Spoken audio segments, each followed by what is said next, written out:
Viewers, Vietnam জাম্বুলঙ্গান ফল set হয়ে গেছে। গতকাল একটা স্প্রে করা হয়েছে। এটা আমাদের সবচেয়ে বড় ভিয়েতনাম জাম্বুলঙ্গানের মাতৃগাছ।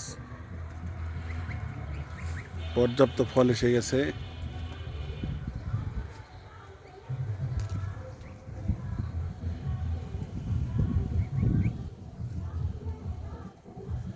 এখানে একটা কথা বলে রাখা ভালো, ভিয়েতনাম জাম্বু নামে আমার 3জন সেলারের থেকে প্রায় 15টা গাছ কালেক্ট করা ছিল। তো এখানে বিষয়টা হচ্ছে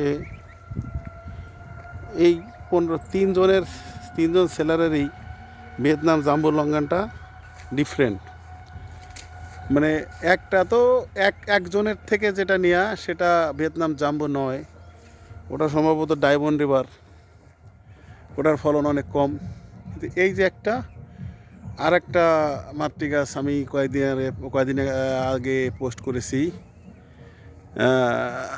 সেটা হচ্ছে কেবল মুকুল আসছে আর কি, ওটা সুপার লেট। এটা মোটামুটি আগস্টের শেষে আমরা হারভেস্ট করে থাকি এই ভ্যারাইটিটা। আর যেটা কেবল মুকুল আসতেছে ওটা আমরা সেপ্টেম্বরের শেষে, যখন কোনো কিছু থাকে না, কোনো লঙ্গান লিচু থাকে না, তখন আমরা ওইটা হারভেস্ট করি। তো সেদিক দিয়ে আমি ওইটাকে আগায় রাখছি, প্রাধান্য দিয়ে রাখছি, কারণ ওটা বেশি লেট। তাই মার্কেটটা ওটা বাণিজ্যিক যদি কেউ করে থাকেন, তাহলে ওইটার মার্কেট ভ্যালু বেশি হবে এটার থেকে। এটাও অনেক লেট, আগস্টের শেষ মানে লিচু লঙ্গান কিছুই থাকবে না। শুধুমাত্র যারা যেগুলো অল সিজন ভ্যারাইটি, 12 মাসি ভ্যারাইটি, সেইগুলো থাকবে।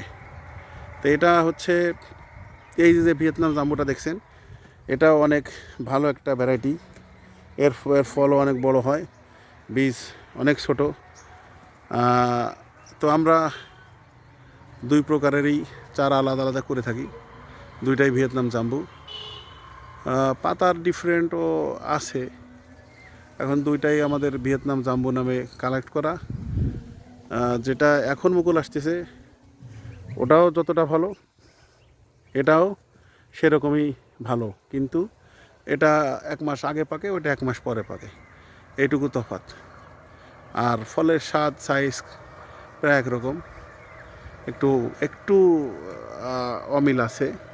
সেটা যারা একবারে লঙ্গানে পড়ে থাকে তারা ছাড়া এটা বোঝাটা কঠিন আছে। তো সবাই ভালো থাকবেন, সবার জন্য শুভকামনা থাকলো। সবাই নিজ নিজ স্থান থেকে নিজের জীবনকে উপভোগ করুন, এই কামনায়। ভালো থাকবেন।